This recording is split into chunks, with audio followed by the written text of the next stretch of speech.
Atap dan plafon ruang kelas SD 156 Kaluku Badoa di Kabupaten Bulukumba, Sulawesi Selatan ambruk dan nyaris menimpa siswa. Kondisi bangunan yang lapuk diduga jadi salah satu penyebab plafon ambruk. Material atap dan plafon ruang kelas ini ambruk. Ambruknya atap dan plafon terjadi saat proses belajar mengajar berlangsung. Beruntung saat kejadian tidak menimpa siswa. Peristiwa ini terjadi saat hujan dan angin kencang melanda Kabupaten Bulukumba. Demi kelancaran proses belajar, siswa dipindahkan ke ruangan lainnya. Namun kondisi ruangan yang ditempati mengalami kerusakan, bahkan kerangka balok bangunan lapuk termakan usia.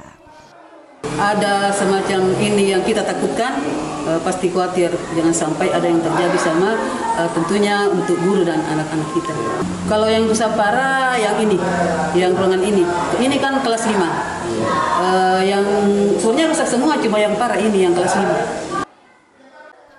Pihak sekolah telah melakukan pengajuan renovasi pada 2023 dan 2024. Dinas Pendidikan dan Kebudayaan setempat bilang terdapat lampiran berkas yang tak terpenuhi saat pengusulan. Ya, kita sudah antisipasi memang karena sudah ada laporan di awal. Kalau ada laporan yang mengatakan bahwa kondisinya sudah tidak memungkinkan, tentu kita lakukan manajemen dan mitigasi risiko. Kejadian ini bukan kali pertama terjadi. Sebelumnya, sebagian atap bangunan kelas 1 dan kelas 3 ambruk dan segera dilakukan perbaikan oleh pihak sekolah. Sebanyak 64 siswa dan juga guru harus berhati-hati saat beraktivitas di sekolah.